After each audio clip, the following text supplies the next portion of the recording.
Na Rympei U ke channel nabynta ki paidbah ke Bri U Hynñiewtrep. Usembut Menteri Rambak ke Jelau Bah Prestone dan Song, Bri U Presiden yang National People's Party NPP, Meghalaya State Unit Ulong. Kat bakin dang don ki bakren kentok kata, kum keseng kandang le, ban bah, ban kentiu ya ke Jelah.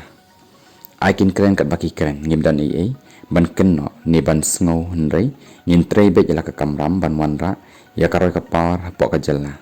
Long Bah Prestone haba kren siklap thai ke buar kat sini balang. Ulong lala pikren sepang ki surok, kakot ke khia ke puli ke puti, ki jingtei bebun jat, ni lala ban wanra shibun bat yakani, ki baroh kila saki, bat i dala ki jong ki kemat. Kumta, aikin kren kat bagi kren hynrei, nakal yang jongi ngin trei stom. Ngajui i bat saki batang, dan ki barung ni penyesok ke NPP, ke jingkren thok ke bami ke long bet, bak NPP ke thi, da ke pisai ki beriu, ki barung syaka. Hynrei ngan ong iaphi, bakam long kumta, batang ki tu ki barung, ki bapla ya ke jing shisha. Namar ki i ya karoi ke par ulong.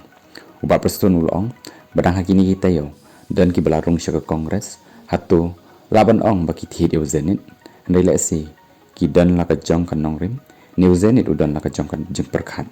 Ngamdan ban ong ni kan tho yanu yanuru, namar hakari sinsyar paidbah, ki dan ko hab, kanu keseng ke baki sngau ya jan, ya dei baki la ban shim ya karai.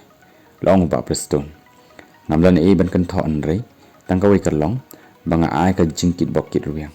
Kiwai pat ki seng, ki thiang ngai. Batang sudan ki bapenyesok syaka NPP, ki la ong bet baka NPP, ka thit da ka pisah.